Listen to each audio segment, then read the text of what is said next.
Grand Rising, everyone. This is Ron. Uh, Sunday already, 28th of September, almost out of September. And see if we have any questions today. Anybody, questions or comments? Charles, you want to restate your question and let us start there? Maybe somebody knows more about this. Okay. Thank you, Ron. Yes, sir. Um, the question I was telling you about, it happened sometime during this week. The place that Trump was sending all the foreigners, the ICE people, it was at Mhm. that facility, and this guy had a weapon, and he killed some of the foreigners, and he was gonna kill the ISIS people too. They even found the bullet that it had left over, and it was saying ISIS on the bullet. And I was wondering what would make him do that. And furthermore, with his mindset was like that, and I don't know, he was against Trump or was he against the foreigners? So you're saying he was seemed to be aiming at everybody, not his intentions weren't at any one group. Oh, that's how it looked. And everybody thinking that he was up there, to kill the ice people, but he would, heck, the one he had killed was the Mexican, and they didn't even have no gun or weapon or anything. Is anybody familiar with this? Because I'm not. I have to admit, did anybody see this? Have It any? happened. It happened earlier. It happened earlier this week. He shot at I forgot where it was, but he shot at the ICE agents, the detainees, and everybody. But they mysteriously found some bullets that he had wrote something about something against ICE on it. It When they found him. it happened in Oregon, and that's why they are sending troops. That's Trump's excuse to send troops into Oregon, because the governor of Oregon was talking about that this morning. Okay.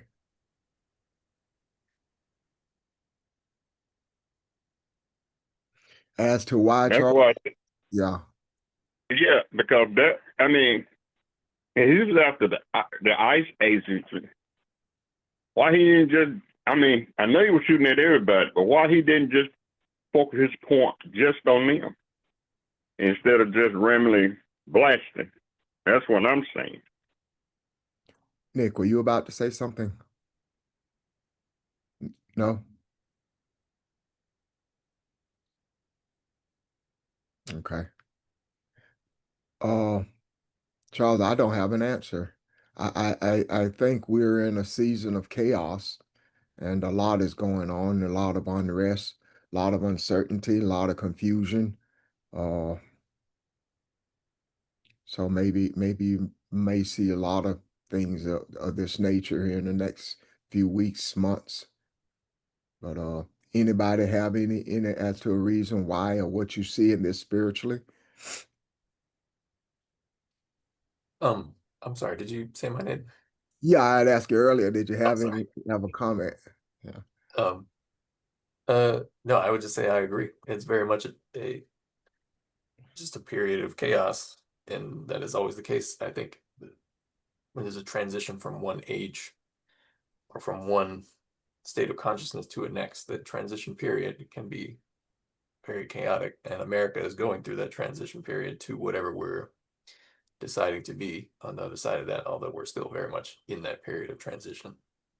So I Mhm. think even though there's people like this who are uh, say they target ICE, they end up hurting all kinds of people. Not that you should hurt ICE in the first place, but not that ICE is good either, of course, but it just becomes like a chaotic thing that doesn't necessarily help or hurt Yeah. whatever it is you state you're trying to achieve. So it will be used uh like someone just said, by the Trump administration to justify other things.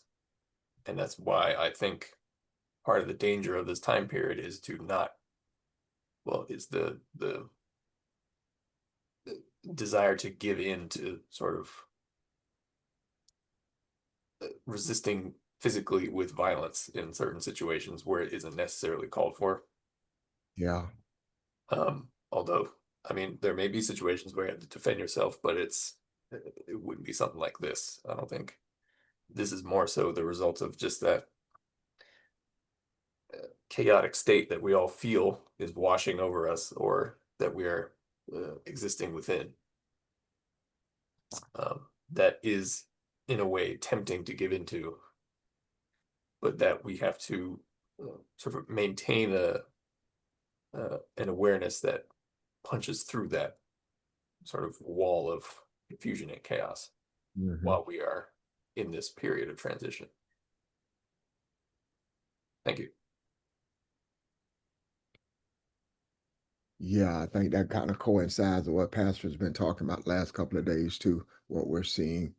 GC, did you have some insight? Yeah, I have a comment. Just as I'm grand rising everyone, just as Charles mentioned, I too, was able to hear that the shooting that took place, that again, it was more targeted towards the immigrants.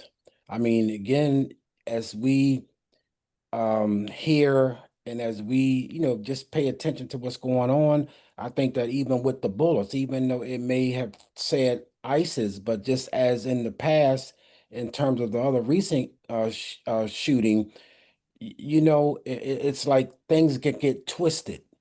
And when I say twisted, I mean in terms of, again, not just looking at it from a perspective of one's truth, but at the same time, how things can be changed and manipulated, to appear one way, but just to create chaos and confusion. And so, as Charles mentioned, I too did hear that the shooting that took place was again targeted towards the immigrants and not just, just shooting aimlessly. But I'm just curious that I just can't not overlook and not take anything for granted, but just as you say, just trying to seek the truth. I'm done. Was anybody killed? Yes. Was people killed? Okay, okay. Two wounded, one dead. I agree that I believe too it was aimed at the immigrants. I want to ask a question. There was conversation about all the things that were written on the bullets. I have not seen a bullet with it written on there. Have any of you? I have. That was one of the first. That was one of the first things they posted. It was wrote in some blue ink or something like that. Right. Okay. Yeah, I hadn't seen it. I do not believe that they were shooting at ICE. You go shoot 3 people who are immigrants and miss ICE, and there's more of them standing around than those 3. Yeah. And he was shooting directly into the cars. But you have not heard anything about a lot. At least I haven't anyway. The background on the person. You know how they tried to change the background of the person who shot Kurt? That he was not a MAGA person.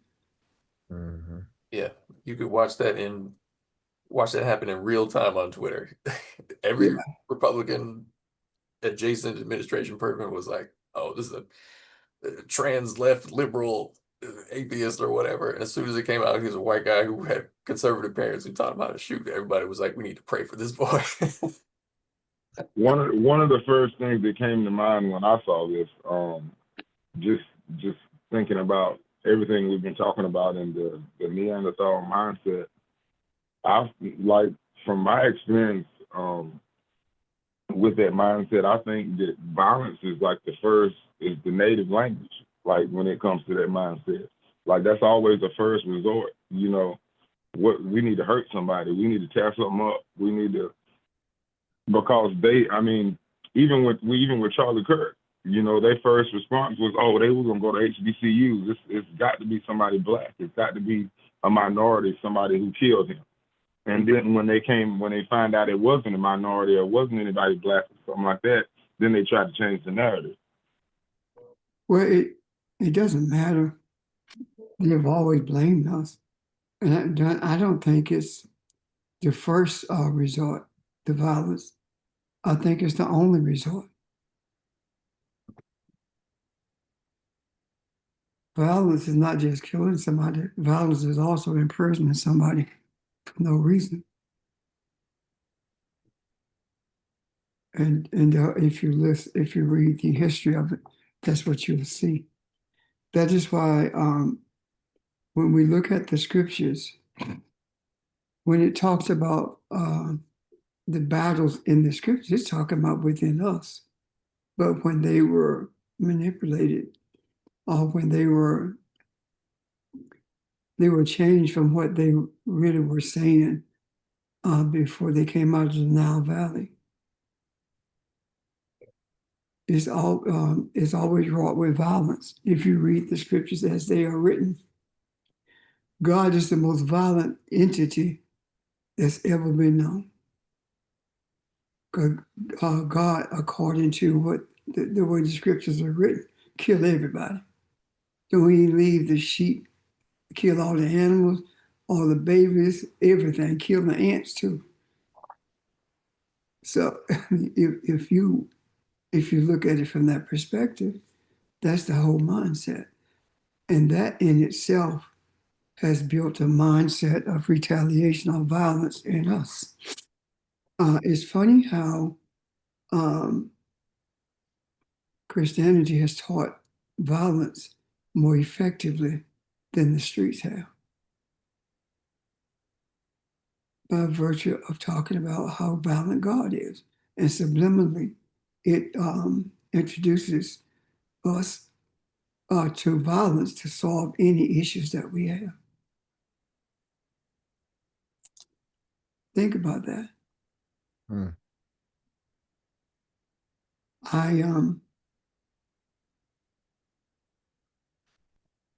I noticed how there's so many that people are continuously comparing Christianity to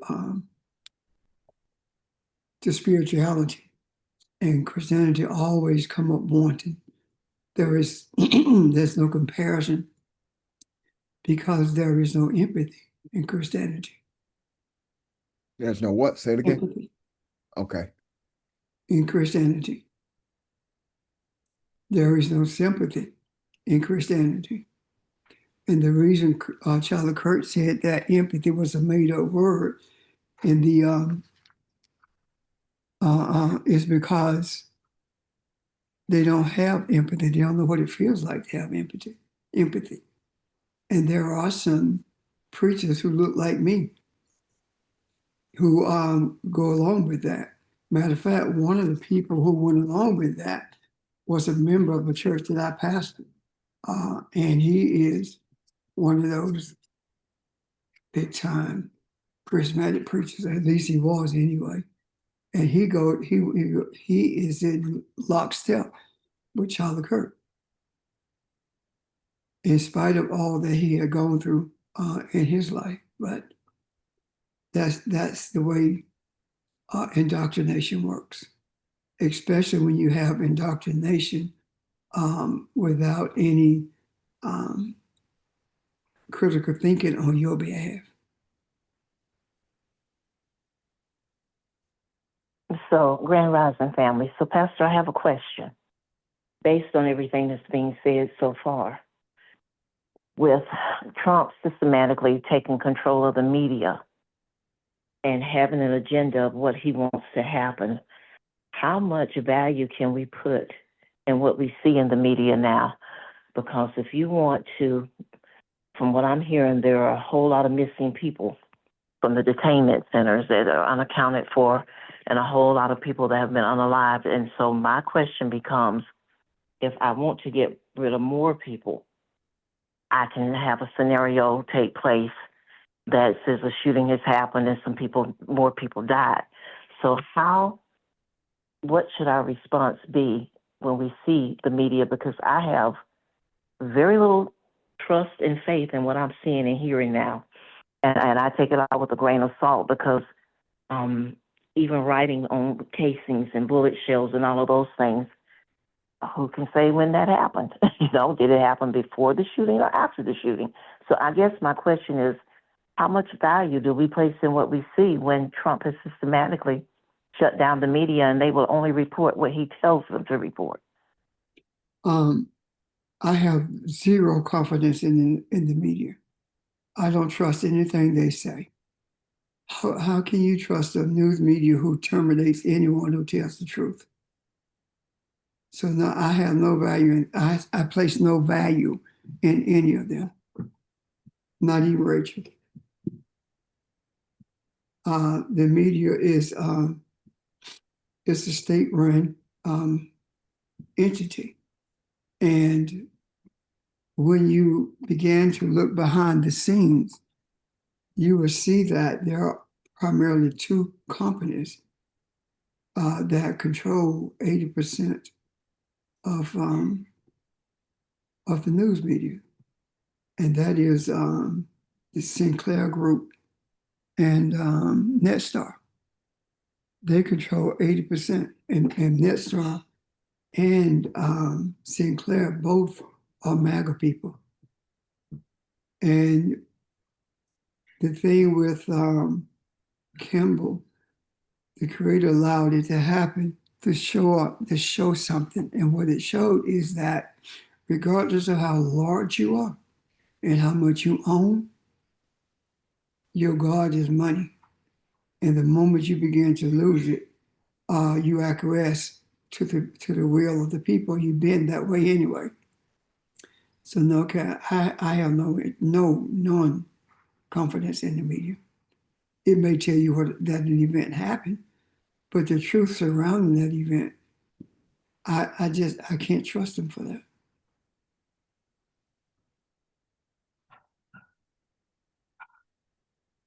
I'll give you an example. One of the news, I call it news magazine, news shows I like, comes on Sunday morning, called CBS Sunday Morning, and you guys heard me talk about different stories they've done.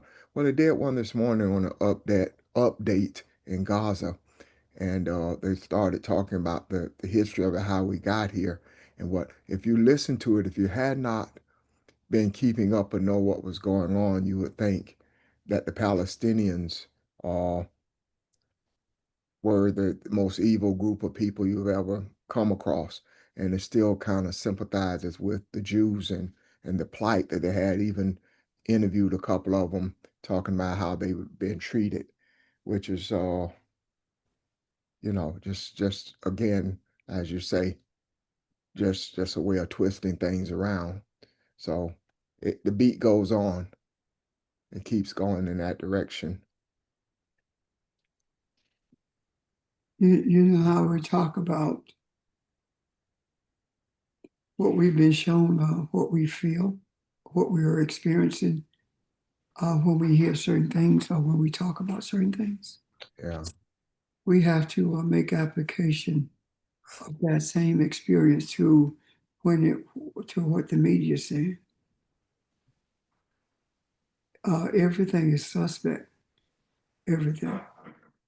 So we have to depend on our knowing, the knowing that Elohim is, as opposed to following or dancing to the music of the oppressor. Everything in the media pretty much is, everything in the administration rather, is government, period, is projection. Because there was no different projection towards the Palestinians on the Biden or Obama than it is now on the Trump. The projections were the same.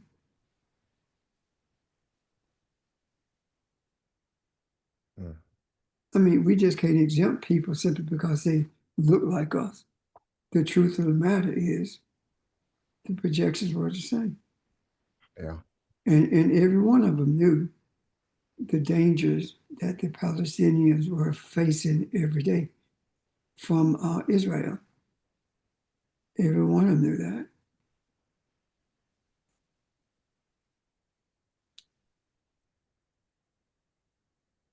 Grand Rising, Hey, everyone. Pastor. Can I ask a question? And it's kind of related to what you're talking about, the media. What does unaliving mean? I mean, I know what it means, but where did that term come from? It came from some people on, but first time I heard someone talking about it, it was on Substack. And then the next time I heard it, it was Tabitha. So Nick, go ahead and tell us where it came from.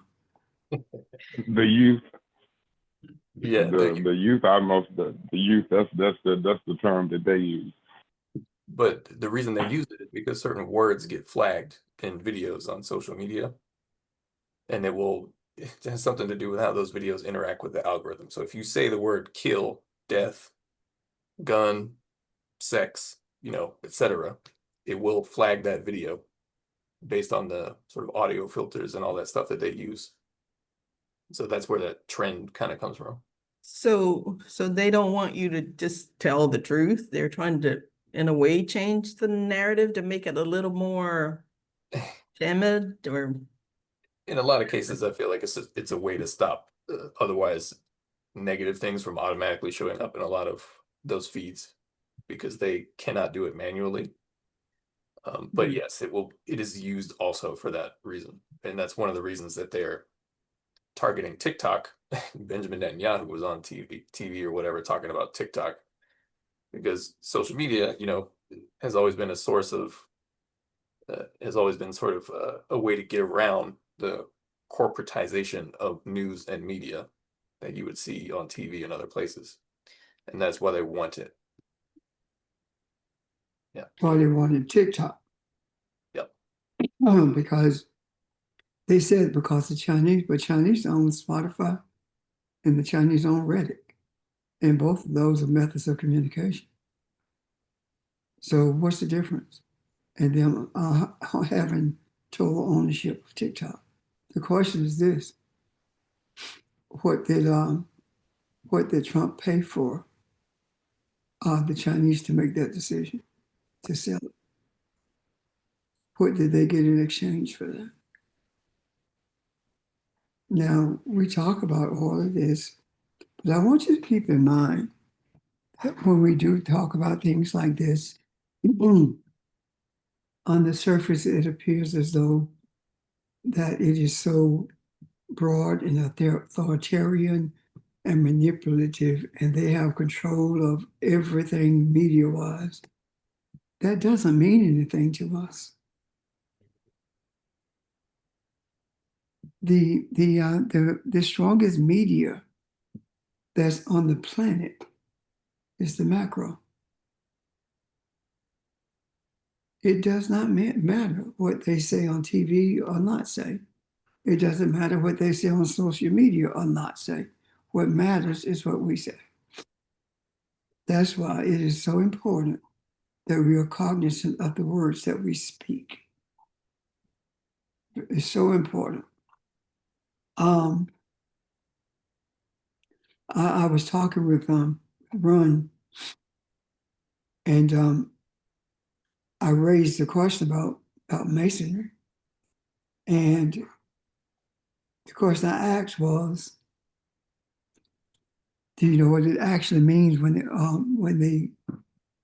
Masons talk about traveling to the east? And I didn't know it, and I was a Mason at the time. I did not know this. But the whole idea of Masonry was not a secret society at all. But when Europeans got their hands on it, they used it as a secret society of manipulating the energy that's involved. Masons are the ones who built the pyramids, and that's where the whole concept came from. And when it talks about the Mason traveling to the east, well, it's not talking about what you see in a lodge, because in the lodge, what you actually see is that the worship master, the one who controls the lodge, sits in the east. The north is the darkness, and the Tyler sits in the west, and the junior, whatever it is, sits in the south. Well, these are physical positions that are determined. Junior warden sits in the south. That's determined by the actions of masonry. Now, where they got it from is this. In Egypt or in Kemet, the top of your head was considered the north, and your feet were the south. The front of your body was the east, and the back of your body was the west. And when the commitments talked about traveling to the east, what they're talking about is traveling inside of you. They're talking about traveling inside of you to weigh yourself inside of you to weigh those things that you need to deal with in terms of recognizing the things that hold you back, or the things that make you feel a certain kind of way about yourself or humanity. And the north, that is dark in the lodges, is actually was the source of light, and the light was coming into the pineal gland, and that was helping you to see the light that helped you to see in the darkness of your inner self, so you could identify those things that you needed to dispense with. And the feet is south. South is talking about the way you travel spiritually. It's talking about you traveling spiritually, but you travel spiritually after having gone into yourself. And the way you travel is based upon what you have seen internally and how you deal with it. And in doing so, you turn your back on the West, because the West is the place of actual darkness. And the reason is so is because facing the east is where the sun rises. So he's talking about the light that rises in the east and is put in a place of darkness by the way you look at it. So the whole writings of Kemet became darkness when the West got their hands on it. So the whole scenario is actually spiritual, as opposed to being an organization of secrets that manifests itself for the benefit of each other and a handful of people who are greedy. And all of this is done, and it is supported strongly by Christianity. And the Knights of Columbus is equivalent to the Masonry, to Masons. The Knights of Columbus in the Catholic Church is compared to the Protestants, to Mason. And both of them are about the same thing. So what am I saying to you in essence? I'm saying to you, it has always been a type of media that has lied, that has projected itself to be the truth, while knowing in reality, it is not the truth. And it's not the truth, not only because they know they're lying, but it's not the truth because they don't have the mentality to understand what all of this means. They just took it and made it into something to control, just like Christianity was taken and molded into something to control. Does that make sense? It does. Yeah, it makes sense. And one thing else, Pastor, it ain't mostly what you just said just a few minutes ago. I thank you for telling us to always read behind what they're not showing. And I begin to see that in the news and everything else. Yeah. So I The thank you, man. backstory. Always a backstory.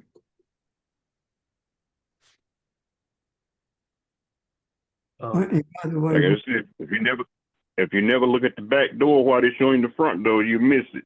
yeah, you're right. When we were talking about reappropriating the energy in the district, that was reclaiming the energy that Masons controlled. You cannot understand the way things happen are unless you know where they came from. What is the root of them? And this country was established on the principles of Masonry as it is seen through the eyes of Europeans, just like Christianity, just like the sacred writings of Kemet were presented through Christianity based upon what Europeans saw in it and desired it to be. So everything that we come in contact with has been tampered with. And it is incumbent upon us to follow to follow the guidance of the ancestors, because that's how we learn those things that we are to talk about, to explain, so that we can be the difference that we were created to be. And being that difference is being a safety net for humanity. I'm done.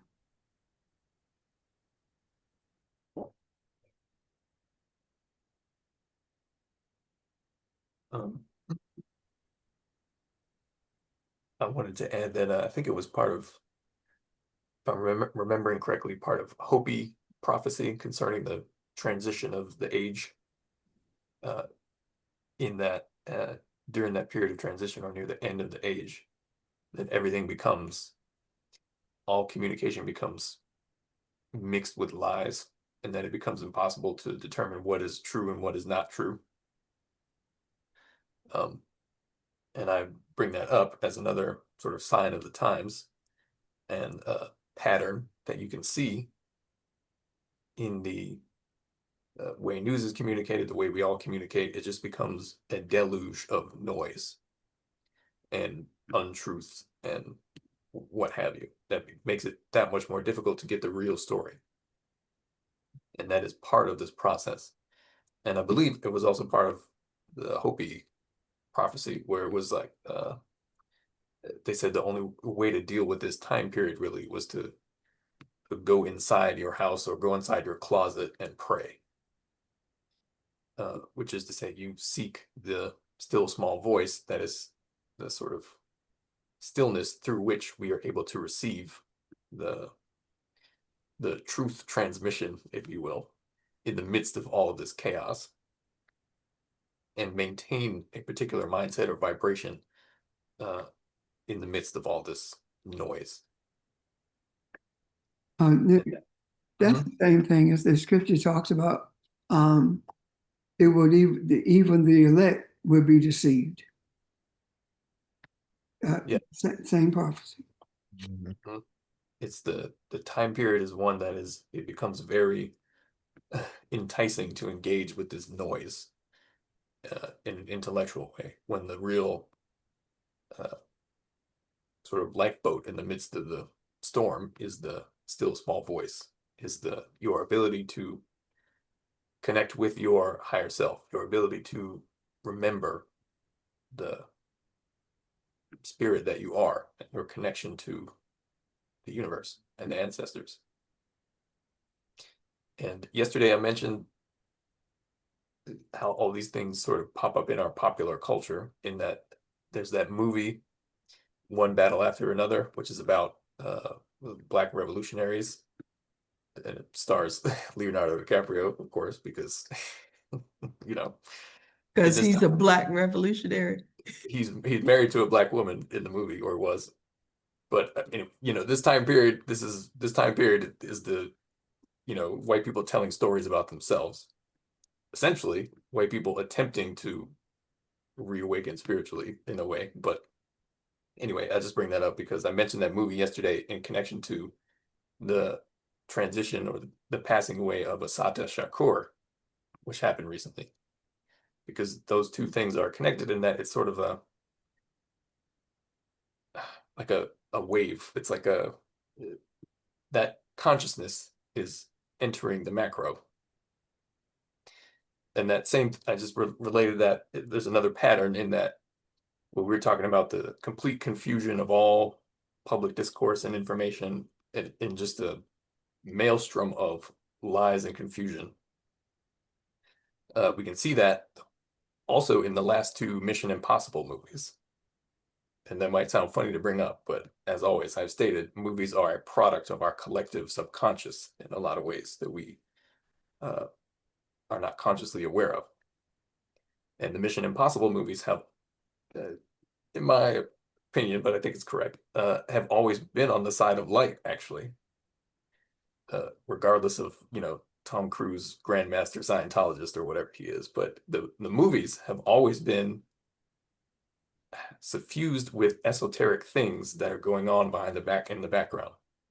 And the last two Mission Impossible movies have been about stopping the influence of AI. And they're pretty good if you haven't seen those movies. But I just bring that up to state that it is another sign of the times, as in it is an indicator of what is actually going on within the macro or the subconscious of this resistance to this negative force that is attempting to create total chaos and confusion, and then use that to divide and conquer, in the way that it always does. Anyway, thank you. Thank you. Can I add something? I have two things. The first, well, I know some of you might have heard this. Nick has probably heard about this. There was a pastor that's addicted to rapture. This past week, and Oh yeah. and I was like, I kind of laughed at it when I saw it. And then when I saw people online were selling their personal belongings, preparing for the rapture, and I mean, it sounds funny, and at the same time, it's kind of sad. I mean, you sold your personal belongings to go be with God, but you're gonna have to leave your money behind because you're not gonna be able to take that with you. And so, but like people are actually selling their personal belongings and clearing out their bank accounts and doing all kind of stuff preparing for the rapture. And the other thing I wanted to bring up was thinking about what Pastor said yesterday about the discomfort that people are going to go through during this time period. And I think we kind of took that it was kind of like we kind of went past that. And thinking about what Mr. Charles said and what we've been talking about today, and talking about how the Neanderthal mindset resorts to violence. And I think like what I've been feeling like when I think about them feeling discomfort and what we're in this phase that we're going through now, I think that we're going to see a lot more violence, not directed at us, but at the same time, because they'll fight each other and fight amongst each other, and we've seen it before. And I think that the phase that we're going through now, that we're going to see between the media, politicians, everyone, I think we're going to see a lot of clashing between different entities and things like that during this process. But that's all.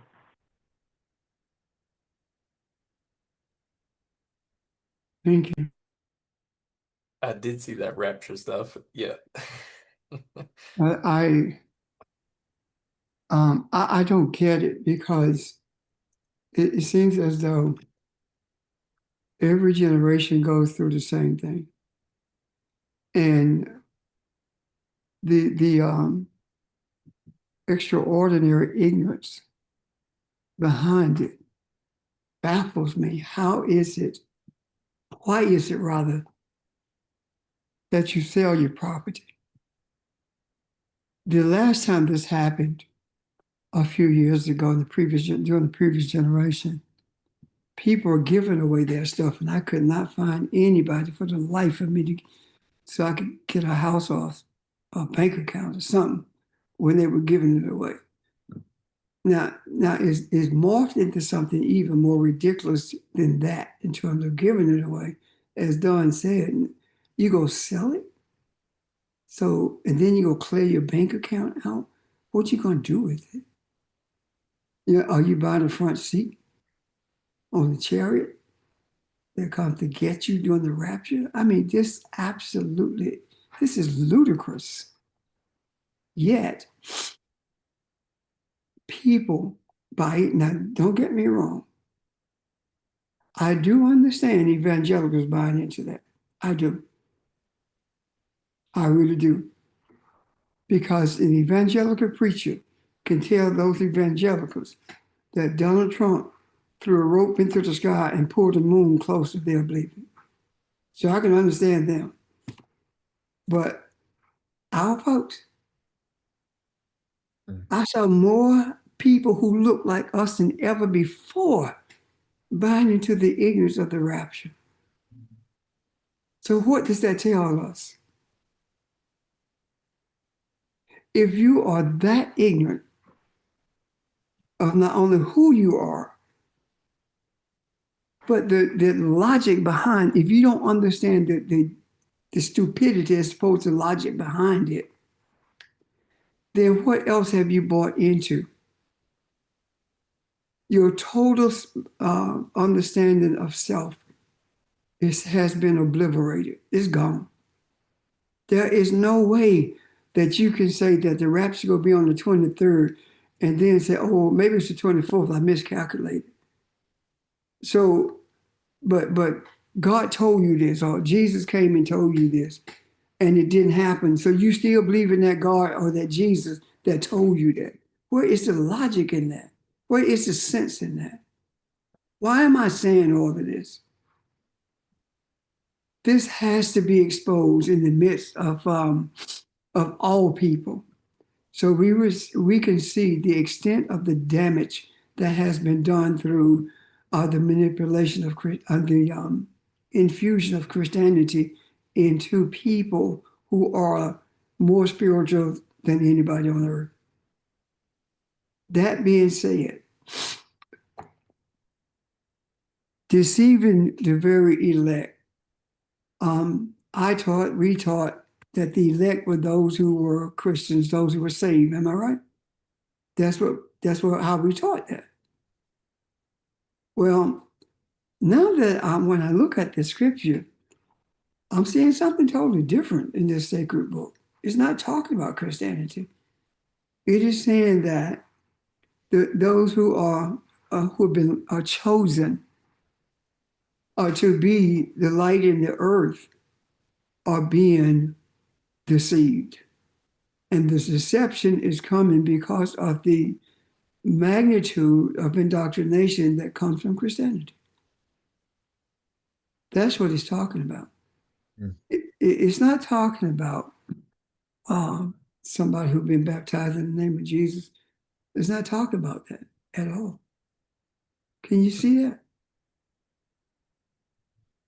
He's talking about us who have been deceived.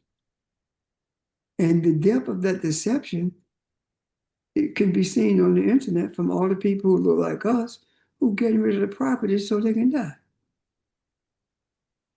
What you gonna do with it? Just give it to me. I ain't gonna die.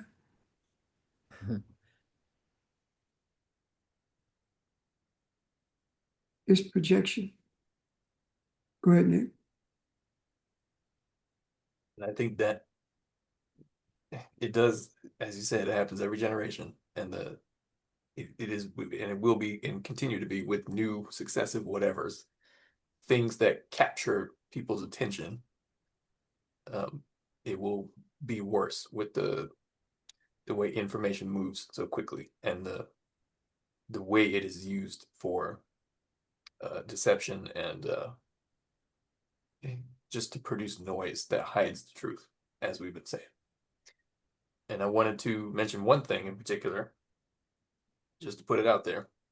If you've been following any of the congressional hearings and stuff as it relates to UFOs, or whatever other term that is popular for people to use, that is another way they're trying to introduce essentially fear and chaos, because the proverbial they, quote unquote, they want something like World War III to happen through whatever means. And as it relates to UFOs, they are bringing these people into Congress to say that this phenomenon is real, and it is. But they are using this information to create a narrative of fear around it for the most part, and to say that, oh, we need to militarize against this eventually. So it's still not very mainstream. It's still not something that, most people look at. Even though I would imagine most people actually are okay with the idea of UFOs and there being, life on other planets and stuff, it's still not a mainstream thing to consider that like as something that is actually happening. But that is coming relatively soon, I believe, and it is going to be used to create fear and division in the same way. So anyway, I just want to bring that up to put that out there if you've seen that in the news, because it is something that is coming up more and more. They're more and more getting ready to say that, yeah, that's a real thing, but within the context of the narrative they want to create. Anyway, thank you.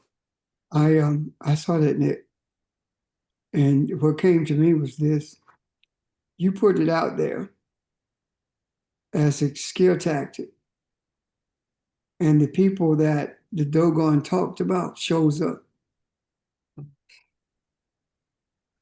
Think about what would happen, So I don't honestly, it sounds like we're talking crazy, but let me explain to you why everything sounds so crazy.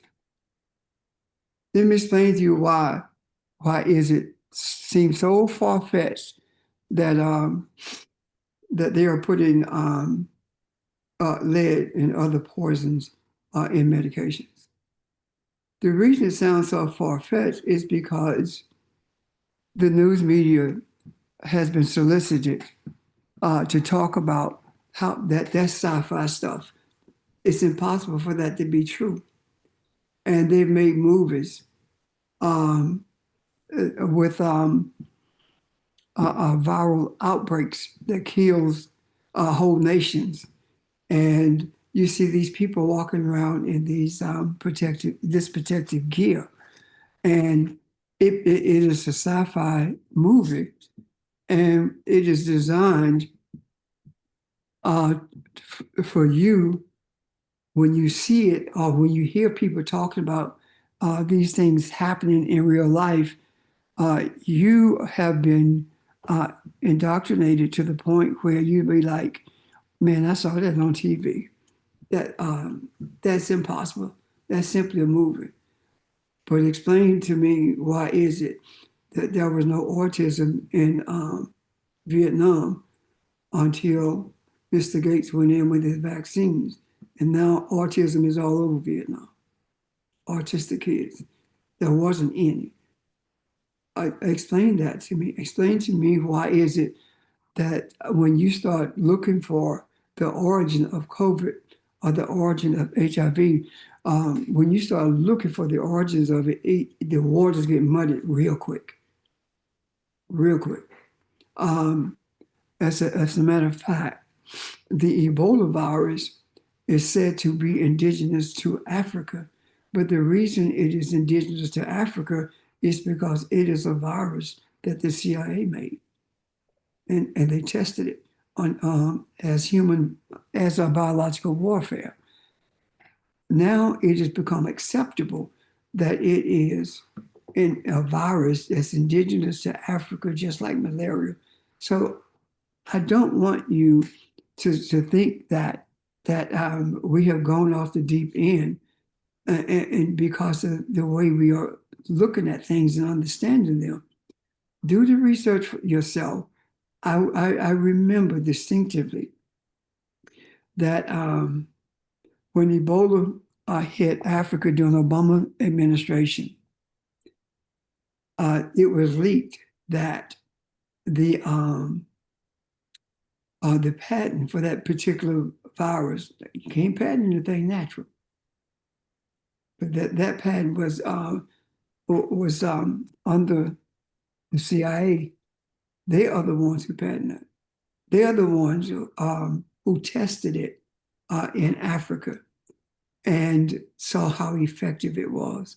So that was on, I'm trying to think of the channel. I was in DC during the time, and it was on a news story on the radio in DC. So what I'm saying to you is that don't you think for a moment that this stuff is far-fetched.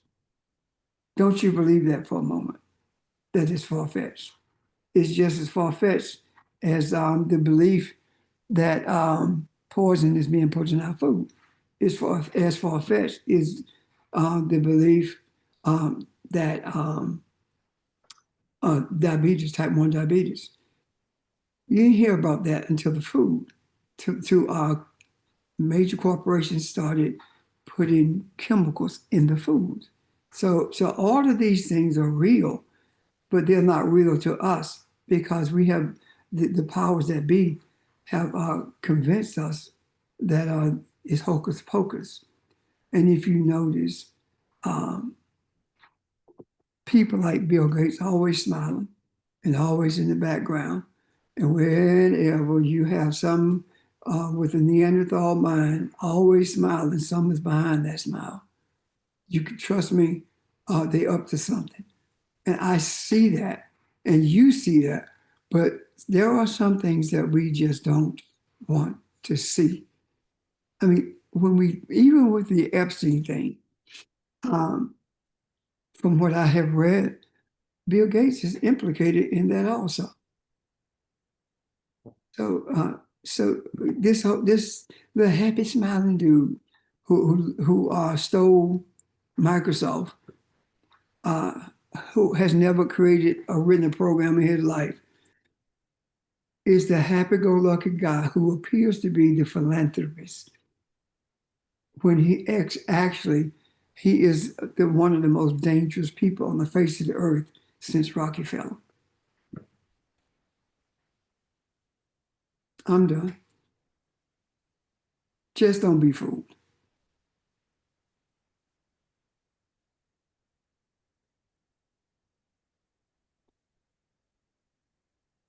Where may I say this? What we have been doing in the last few weeks, but looking back at it, what I see is that we are being shown the nuances of being Elohim.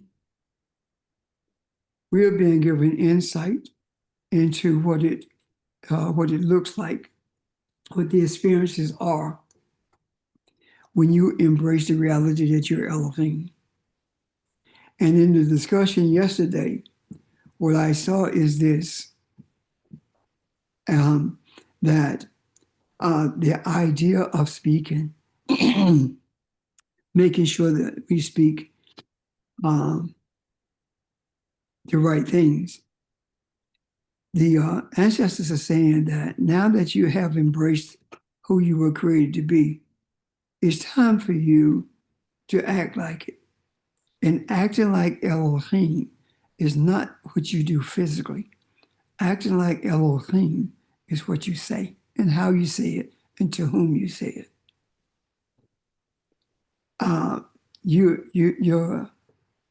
Your speech, destructive speech, dehumanizing speech is not Elohim. Elohim recognizes what's going on and speaks it. but it is not spoken in a hatred way or in a dehumanizing manner. So right now, we are at the most critical stage of embracing who we are. And I don't like using that word stage, but that's what comes to me right now. And being at that critical stage is that, if you can make this comparison, you just graduated from law school and you passed the bar. And now you are in the courtroom and you are trying your first case. And in trying your first case, when you stand to present your facts, you start talking about how guilty your client is. And you start talking about your client doesn't have a chance of winning in this courtroom because your client is guilty. What are you doing? What you are doing is destroying your client, the one who you represent. So if we being Elohim, when we stand in the courtroom of humanity, the question becomes, are we going to stand in the courtroom of humanity and talk about how dumb humanity is for embracing what all of us have been subject to? We have to be cognizant, because the universe, the ear of the universe, has always been listening to us. And the cosmic mother, the universe, our ancestors, all those things work together, those entities work together. The ancestors have been our source of mercy from the universe because of our ignorance of what we are saying when we speak. Now that we know that we are Elohim, our speech must fit who we are as opposed to who we were. So now when we speak, the universe not only is listening, but the ancestors are allowing things to happen that they interceded for in the past. We are going to begin to feel, to experience the speech that we put out there, as opposed to us being given a pass because we don't understand it. To whom much is given, much is required.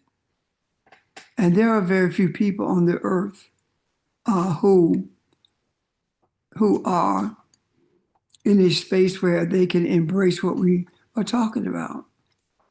And we have talked about this, we have embraced this, and we have seen the results of what we have desired, what we've discussed. We've seen the results of that. We've experienced those results. So now that we have experienced the results, the day is coming. It hasn't gotten here yet, but it's coming, when we're going to be on our own. And what I mean by that is, what you speak, that's what you're going to get. You're going to receive based upon what you said. I'm not talking about money and cars. I'm not talking about that at all. I'm talking about the spiritual energy that you represent. When you embrace the reality of that energy, when you know who you are, and you begin to speak like you're a mere man, or you begin to speak like a mere human as opposed to Elohim, then you are going to suffer the consequences.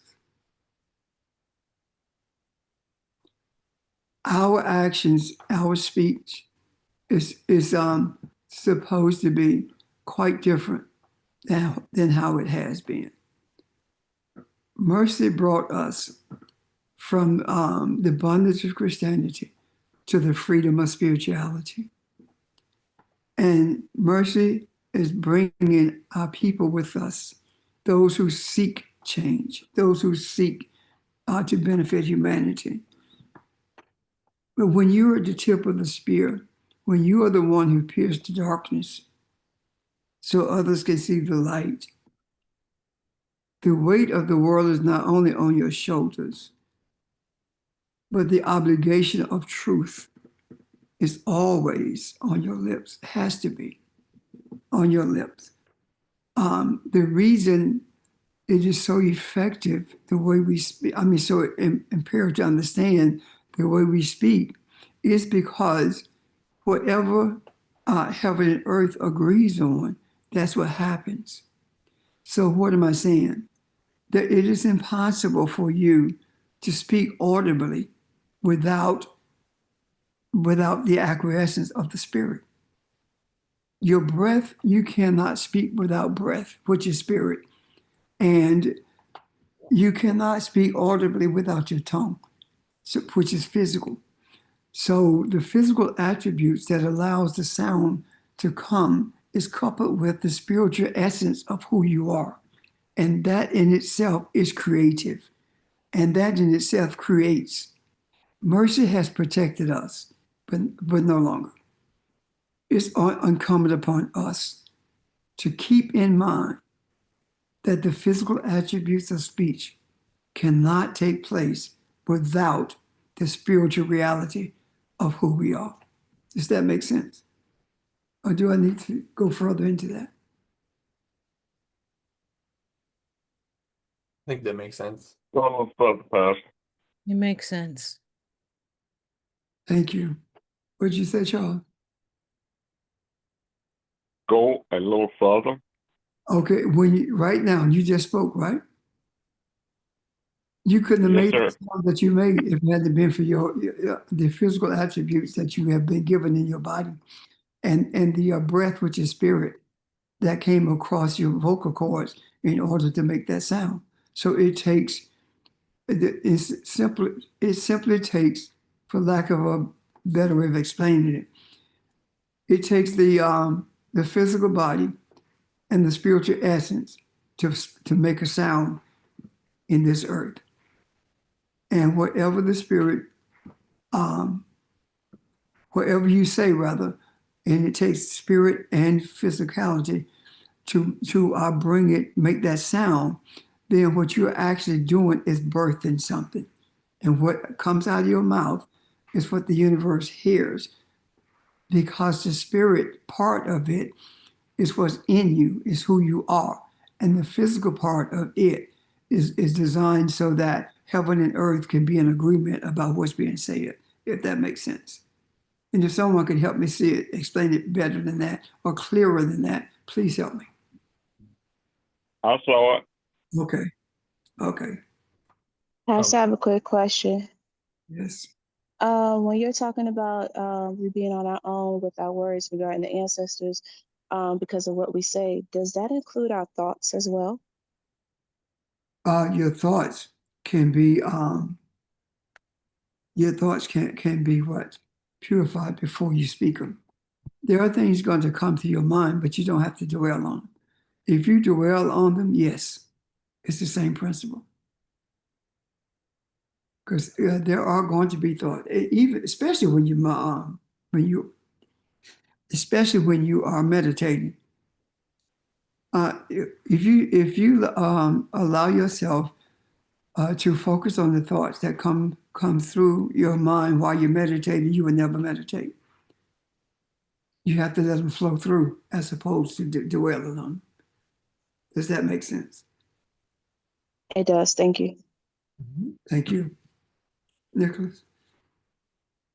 I wanted to maybe add another way of saying that same thing is always make sure your speech is congruent with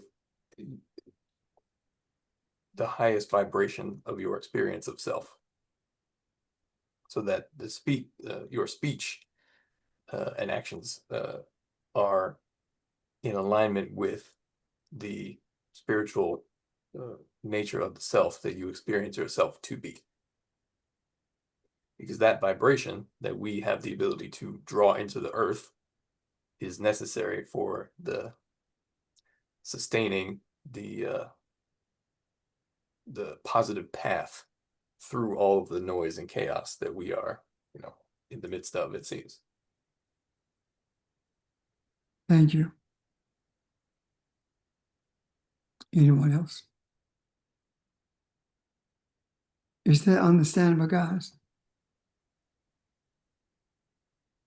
Let me Yes, ask this question then, and because that's a very responsible thing that you guys just went over. Is everybody, if everybody comfortable, if everybody reached that point where you see yourself as Elohim, not on me when we're on this phone, but when on Tuesday morning or Thursday when things may not be going, having the best day. You feel Elohim? I'll speak for myself. No, it doesn't mean that every point you feel like you are some I just don't lofty. want this to be something scary that you Yeah, walking around feeling exactly. burdened. Exactly. Yeah, I agree. No, at every point you do not have to feel yourself as some lofty being with the weight of the world on your shoulders. It is simply the holding the knowledge that you are a spiritual being having a physical experience within your intention as you go through your daily life, so that your speech, etc., is aligned with that knowledge and intention. It is sort of holding a meditative state while you are just regularly living in a way. But there are ups and downs, there are fluctuations. Yeah. The worry itself would be detrimental to that vibration.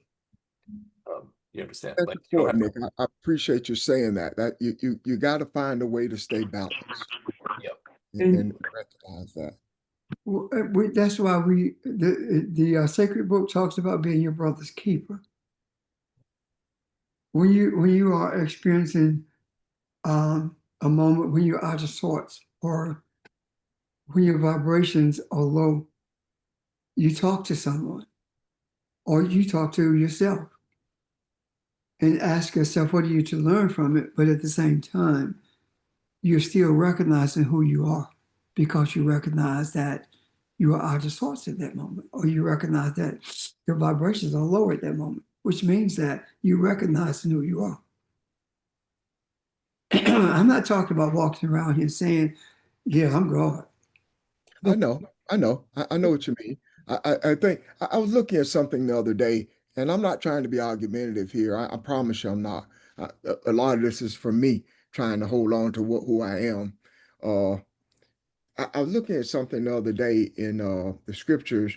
In the year the King Uzziah died, I saw the Lord high and lifted up, and it goes on to describe that, and that is being etched in our heads, in our hearts, that God is up here looking down on us. And so when you look at yourself and you say, I say ye are gods, and you're trying to reconcile that with that, and you get to thinking, that's not the image of God that I know, or I've been taught to embrace. And why does my back hurt? Why am I shuffling money to take care of this? Why did I wake up this morning and my foot is hurting? What's wrong with my foot? That's not that's not the image of Elohim that we are talking about here. Uh, and it is not a memorizing thing either, but I thought about the 42 affirmations, and that is talking about bringing balance not only to yourself but to the earth. We talk about the education of the youth, the learning how to find the universe internally, those kind of things. I just want to make sure that we see the difference and know who we are from that perspective, because we are still influenced by the religion that's in us. And sometimes, with all the chaos that we've already discussed, sometimes you can get bombarded by all of this. And what we've just described is can feel like a tremendous burden as well if you're not prepared for it. Can I add Something wrong. Just, I think that was a really good question you asked. I'm glad you asked it. For me, I think, do I know I'm Elohim? Do I believe that? Yes, I do. Where I struggle sometimes is, um, I don't feel like I'm always having the experience of someone who knows their Elohim, if that makes sense. It Because does. I know, just over the time that I've known you all, the time I've known Reb, been a long time. Mhm. To And I mean, now I don't know if I have bad expectations, expecting. Sometimes I do kind of expect perfection, I think, but it's like, you knew better than that. You like, it's always like not showing up in the way that I know I should or should have in a situation, right? You can think back on, oh, when this happened yesterday, this is how I should have handled that. So that's kind of the loop that I'm often going through. Yeah. Not so much about knowing or not knowing or believing or not believing it, but if I believe it, why is this like this? And why didn't I show up in this way at this point in time? You know what I mean? Mhm. I do. It's because you're learning. Yeah. Can I speak to that too? Let me finish. I thought Okay, go ahead. it's because you're learning. And you'll know when I say embracing that you're Elohim, knowing who you are. I'm not talking about walking around high and lifted up because you're not going to always be in that elevated space. You're in this world, but not of it, meaning that since you're in it, there are going to be things that are going to affect you humanly. Because, as Ron stated, because of the religion that's in us, but it's not only that, it is also the environment that we grew up in other than the church. It's academia, it's playmates, it's sports, it's interaction with other things that's going to be there. I'm not saying that when you recognize your Elohim, that you don't make mistakes. I'm not saying that. I'm not saying that that you will not have thoughts that are antithetical to being Elohim. I'm not saying that. But what I am saying is that when those antithetical thoughts come to you, then at that point, you remind yourself who you are. It may take 2 days for you to realize what happened. When we talk about you don't walk around saying, did I make a mistake? Did I say that right? You don't do that. That would drive you crazy. Yeah. It would drive you crazy. A righteous man cannot make an error. If you're righteous, and that means that you go make every effort to be kind to everyone. And that is a hallmark of righteousness, being kind. And so when you step outside of that, it doesn't change your whole life any more than you going into an operating room observing surgery, make you a surgeon.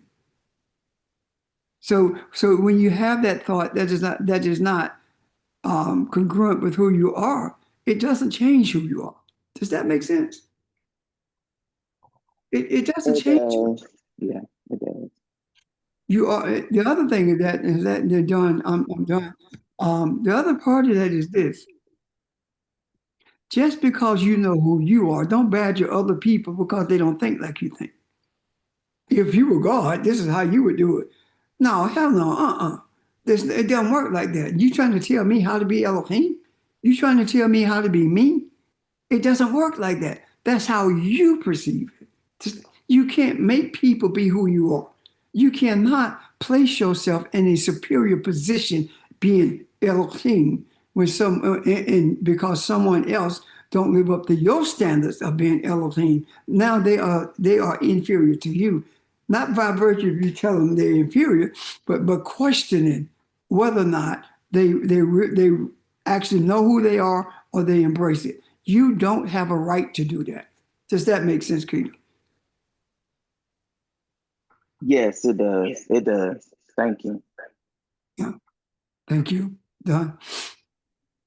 Okay, I was sitting there thinking, and when Ron said you get up and your foot hurt and stuff like that, and you be like, well, that, or whatever, and like the things that I was at work yesterday, and I got a manager. He's been there like 3 months, and the first thing he always says is, "Don't ask me. I ain't been here for 3 months." And I'm like, "Well, how the hell did you get to be the manager?" Oh, and boy. so I said, and like I always tell Nikita, I said he always try to micromanage me, and I said he gonna mess around and he gonna find out who I really am.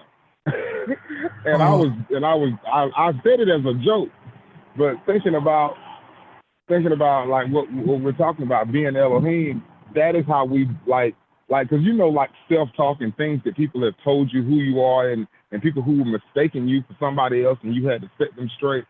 And I think about those things and I'm like, okay, that is how I would normally operate. Now, me operating as Elohim, I don't have to speak and actually physically say something to him. I can speak to this situation, and this situation will work itself out without me having to go over to work and show my tail. You know what I'm saying? And a lot of times I think about a lot of the things that the circumstances and the places that we find ourselves in today are times that we have been operating off of not being Elohim, being who we've been trained to be, who we were before we found out we were Elohim. You know what I'm saying? Like for example, if your bills are messed up, or you find yourself something behind or whatever, it may be because of your choices and your actions that made those that put you in the situation that you're in, not because you're operating as Elohim, because you're operating on autopilot, being Don, Ron, Rev, being whoever what you are accustomed to being. And then when it comes to being and like now, I have to remind myself, okay, what would I do as Elohim in this situation? Being Elohim, I don't have to sometimes you don't have to physically do anything. You just have to keep that in your mind that this situation is going to work out on my behalf, or this is going to happen because this is what's meant for me, and keeping that thoughts, because we've all been in a place where you thinking negative thoughts. You ain't said a word. You ain't really did anything, but you just thought negative and something bad happened.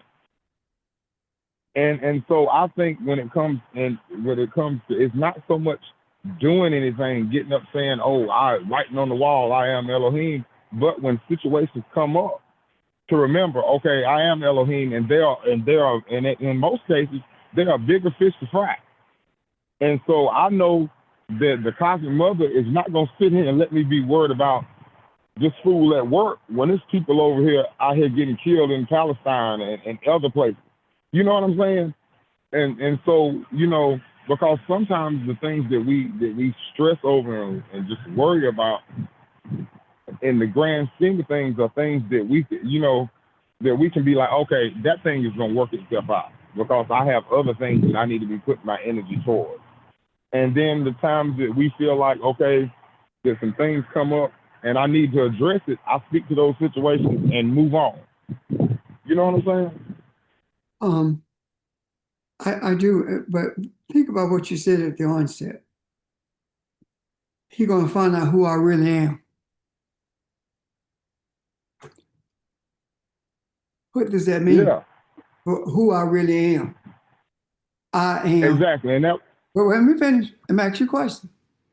When you say that you're going to find out who I really am, what does that mean? And I'm asking. And that was the question I asked myself. I'm like, okay, he about, like I'm going to handle this the wrong way. When I got to looking at it, I'm like, okay, I'm gonna handle this the wrong way. I need to handle this in a different way. I don't need to, because I want to keep my job. And so, you know what I'm saying? And so, Stop right there, Don. Stop right there. I'm going to handle it differently because I want to keep my job, not because of who I am. Exactly. And that's still the wrong way to look at it. Yes, it is. Because when you say he go find out who I am, that means that I'm going to go off on him. So what you're saying is I am that person who goes off on people as opposed to saying that I am Elohim and there is a better way to handle this. So whatever you put behind I am, that's who you are.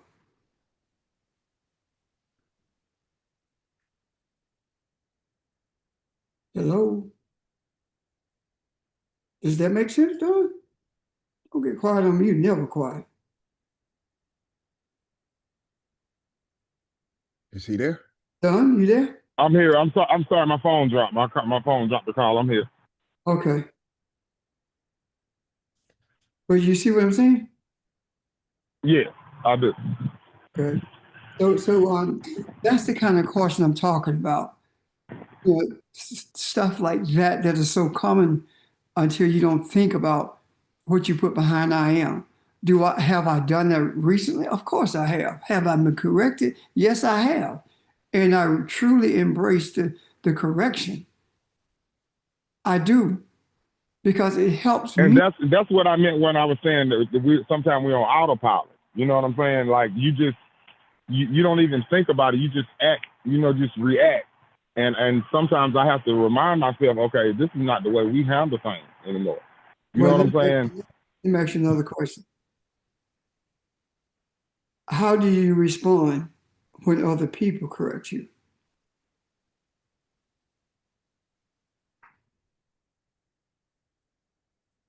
Sometimes I don't respond at all.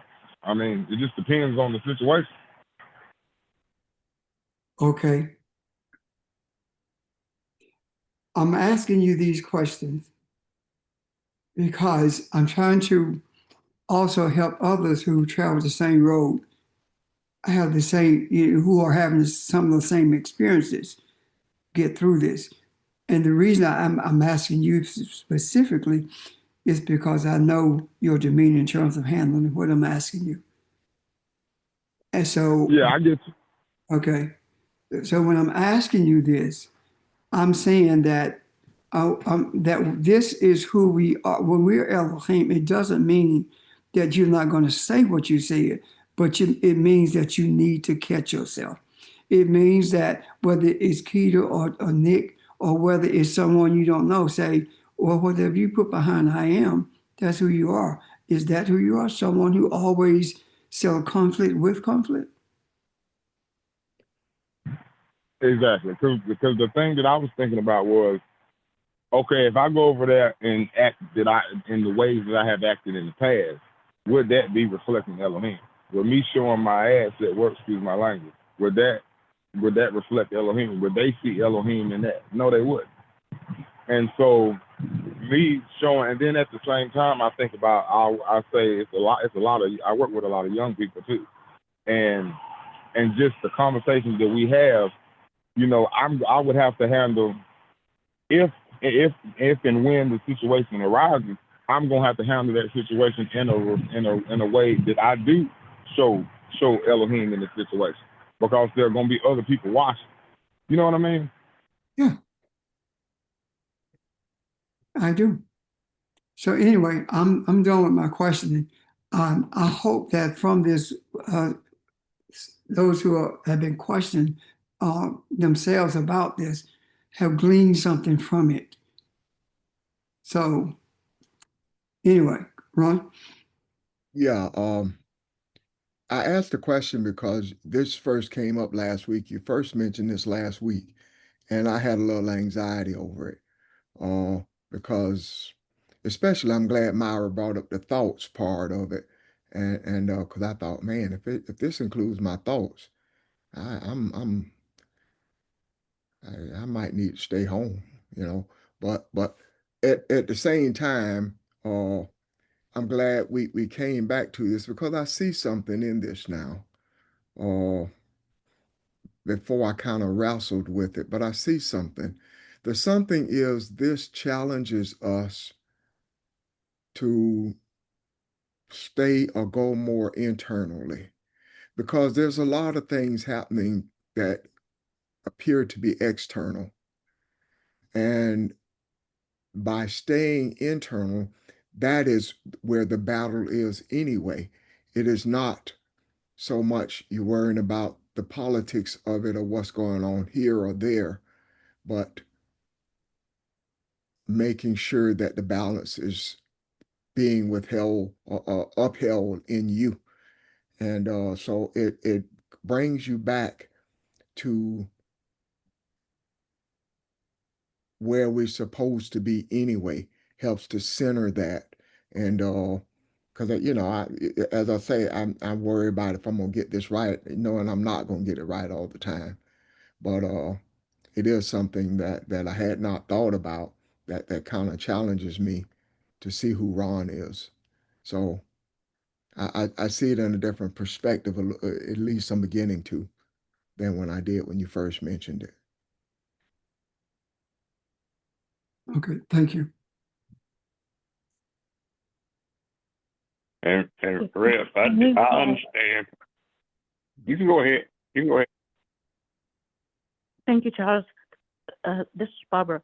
When we realize that the battle is both the battle and the balance is internal, then all of the things that are external that would tend to try to pull us off center, that's how we can shut it down, by reminding ourselves that the battle is not the physical, the battle is internal. It's how I decide to act on what I believe that I see external and or not act on. So just remembering that both the battle and the balance are internal. Thanks. Thank you. Thank you, ma'am.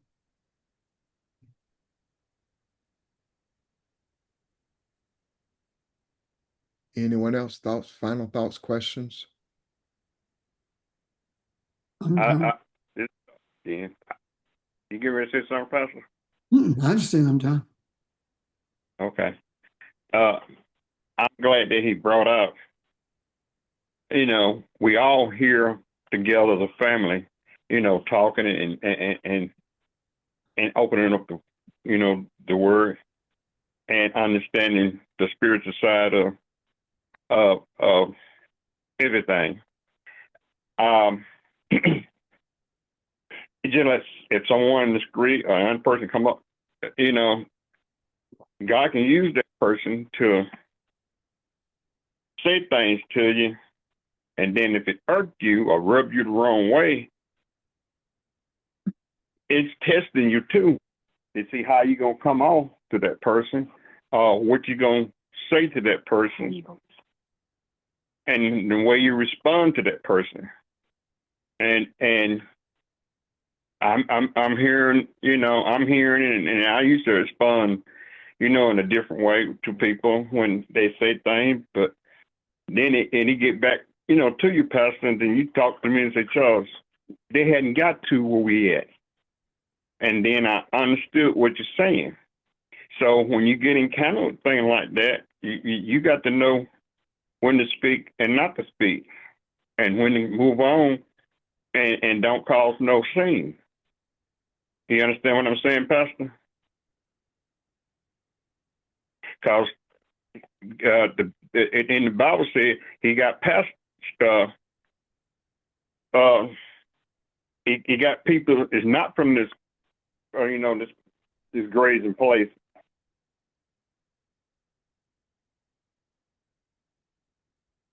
Anyone there? Yeah, we're still here. We're listening. Well, I'm done. I just was putting that out there. I just thank Rep for letting you know on Don's question. And it's not always you doing it here. So when you get out from the family and out there, and someone, you know, approach you and ask you a question, then you said the truth to them, and they not catching that truth at that time. And then they come back to you and tell you how they feel and feel about it. And then if it irked you to come back in a different way, you have to just, well, honey, just pray about it, or it's best to get out of the situation before you make it where they won't even see the Elohim in you. because you got children out there ain't there yet, but you don't want to run them to mess them up where they'll never, get there or come in or however you say it. You want to leave it alone before you make it worse. If you are dealing with people who don't understand, and you realize that you've gone further than you should have, because your expectation is for everyone to know or understand as you do. That is no different than people saying, we're a word church. I don't understand what y'all do over there, but we're a word church. That in itself is antithetical to anything that is spiritual. And if that, and when you say to somebody, you don't know that, well, that's exactly what you're saying to them. That you are aware of something that they should be aware of, even though they have not had access to what you've had access to. So you have to deal with people based on where they are. I'm done. Thank you, sir. You're welcome, sir. Thank you. Sound like a good place to stop for the day, y'all. So, Ron, this is Angela. Do you mind if I say something right quick before you get off? go ahead. Just listening to everybody, but yesterday, I was talking to my daughter, and my grandson just recently had a birthday, and we had a balloon release, and it's some people that are insensitive, to say things. Somebody is down. It kind of enraged me so bad yesterday. It makes me, I feel angry. But I try to be mindful that I know that I'm Elohim, and I try to be mindful, of the things that, that I say, but trying to, handle it. Handle it is, it's just a different feel, because people, I do recognize, and I was saying that people are